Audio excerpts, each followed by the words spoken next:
운동장을 넓게 써야 축구는 승리하거든요. 네. 예. 진보가 무슨 이승만, 박정희의 공과를 얘기해.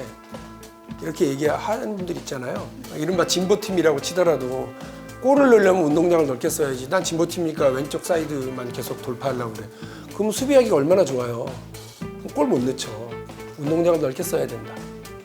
손흥민 선수는 왼쪽에 서기도 하지만 오른쪽에 서서 돌파하기도 하고 가운데 돌파도 잘 열심히 하고 이렇게 하고 있잖아요. 유치원 한유총으로부터 특별히 뭐 도움받은 거 없으니까 저기 회계는 투명하게 합시다. 재벌 총수로부터 뭐 받은 거 없으니까 이거 왜 이러세요? 세금은 내셔야지. 국민들은 다 그렇게 하는데 부의 세습, 권력의 세습 이런 걸 하려고 그런다고요. 이런 거는 과감히 맞서는 사람이 필요하다고 보고 그거를 이 질서로부터 자유로운 사람이 해봐라. 네.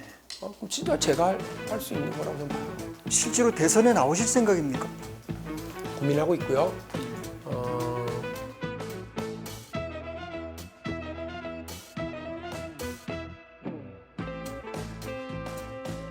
87년도 9.11인데 명동 일대를 쏘다니고 부정선거 반대 시위 이런 데 또 괜히 나가보고 그랬던 것 같아요. 네.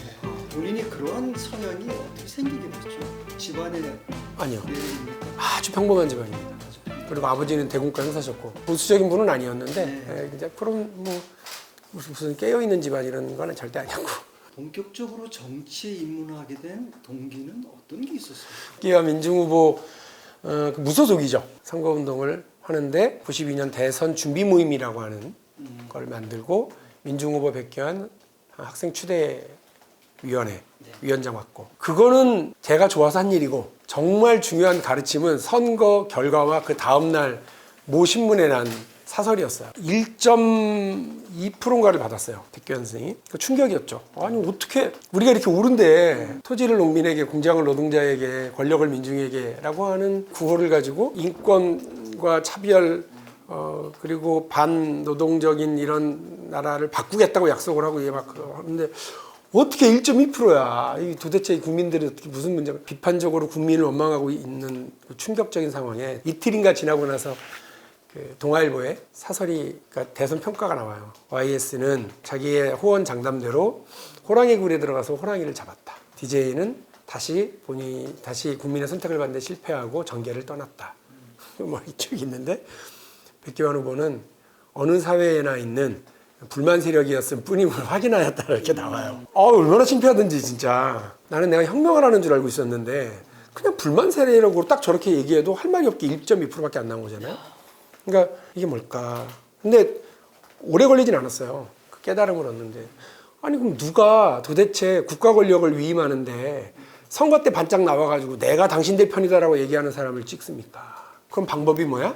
처음으로 생각한 거죠. 평상시에 정치해야지. 그럼 평상시 정치는 뭐지? 그럼 정당을 만들어야지.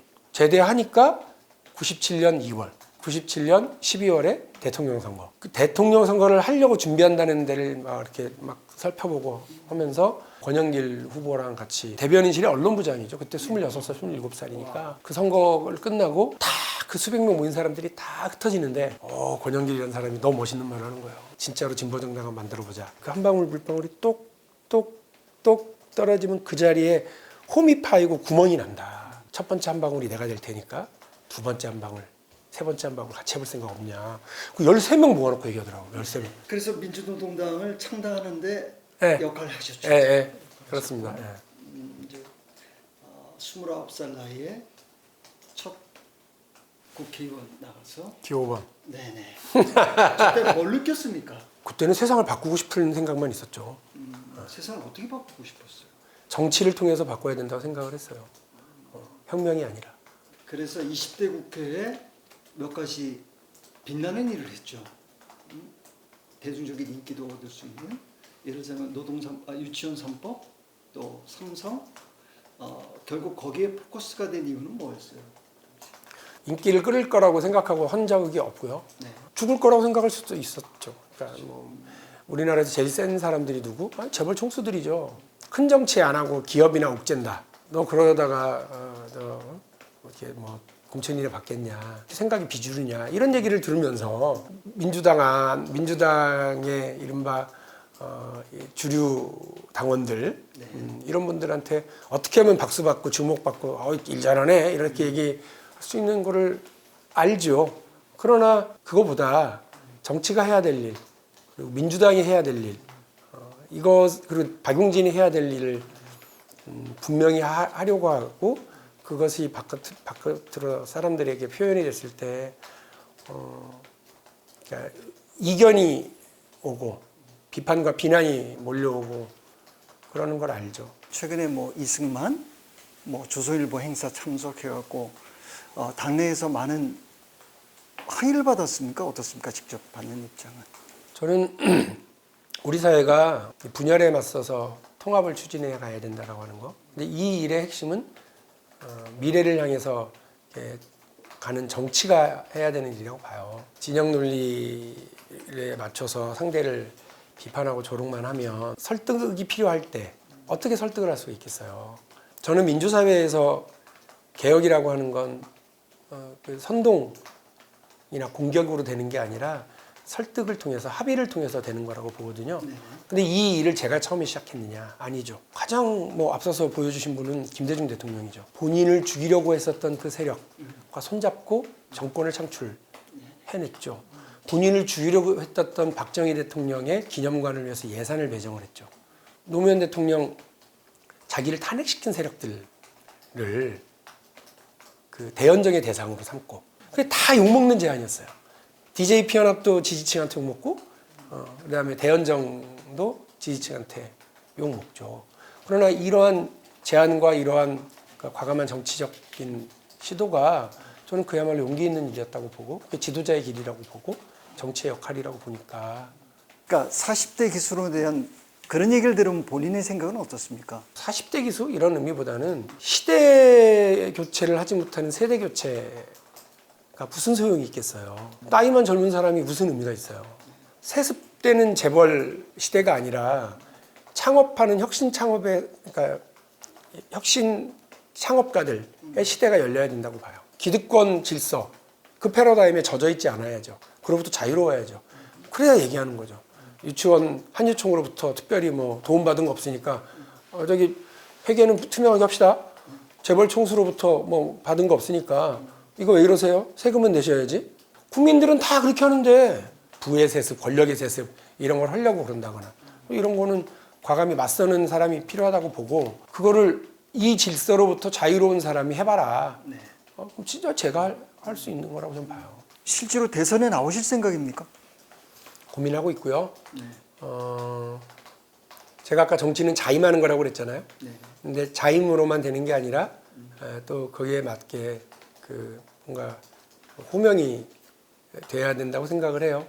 그럴 때 내가 자신 있어라고 생각하는 것과 준비됐어와는 다를 거라고는 봅니다. 그래서 더 많이 얘기를 듣고 더 넓게 사람들 만나고 그러고 있는 중이에요. 본인이 대선 출마하는데 어떠한 장점이 있다고 평소에 생각하셨죠? 사법은 과거 문제를 판결하고 행정은 오늘의 일을 집행하고 정치가 미래의 일을 준비해서 법을 만들고 제도를 고치는 거 아니겠어요? 일단 젊고 개혁적이다라고 하는 거. 주류 질서로부터 자유롭다. 비주류라고 하는 얘기일 수도 있는데 주류 이제 기존의 아까 말씀드렸던 세습 재벌 이나 혹은 그 기존의 낡은 경제 시스템 이런 것으로부터 한 번도 이렇게 편입된 적이 없기 때문에 제가 자유롭게 혁신 경제와 창업가들의 시대로 가는 것에 적극적으로 얘기할 수 있을 거라고 저는 믿고 있고요. 최근에 본인이 예를 들어서 민주당 내 손흥민 같은 역할을 하겠다고 그러는데 어떤 의미에서 말씀하신 거죠? 운동장을 넓게 써야 축구는 승리하거든요. 진보가 무슨 이승만, 박정희의 공과를 얘기해 이렇게 얘기하는 분들 있잖아요. 이른바 진보팀이라고 치더라도 골을 넣으려면 운동장을 넓게 써야지. 난 진보팀이니까 왼쪽 사이드만 계속 돌파하려고 그래. 그럼 수비하기가 얼마나 좋아요. 골 못 넣죠. 운동장을 넓게 써야 된다. 손흥민 선수는 왼쪽에 서기도 하지만 오른쪽에 서서 돌파하기도 하고 가운데 돌파도 잘 열심히 하고 이렇게 하고 있잖아요. 앞으로 계속 추구해야 될 본인이 이슈나 아젠다는 어떤 걸 갖고 계십니까? 먹고 사는 문제. 정치는 동서고금을 막론하고 먹고 사는 문제였어요. 그리고 뭐 개혁 정치 이런 표현이 중요하지가 않아요. 그 조선시대 때 이른바 살인들 있잖아요.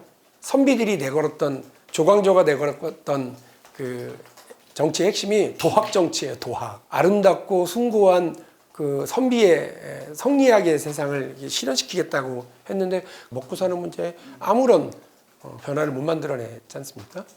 그럼에도 불구하고 그 안에 실증적인 사상, 실학적인 사상, 최종적으로 대동법이라고 하는 건데 대동법을 전 이 시대의 대동법은 경제민주화, 재벌개혁, 내가 아까 말씀드렸던 혁신경제라고 봐요. 온갖 비난과 조롱을 받아가면서라도 대동법 실현해서 백성들이 먹고 살 수 있도록 하겠다고 했던 그 라인들. 박용진의 그 정치적 기치는 뭐냐? 먹고 사는 진보, 민생 제일주의예요.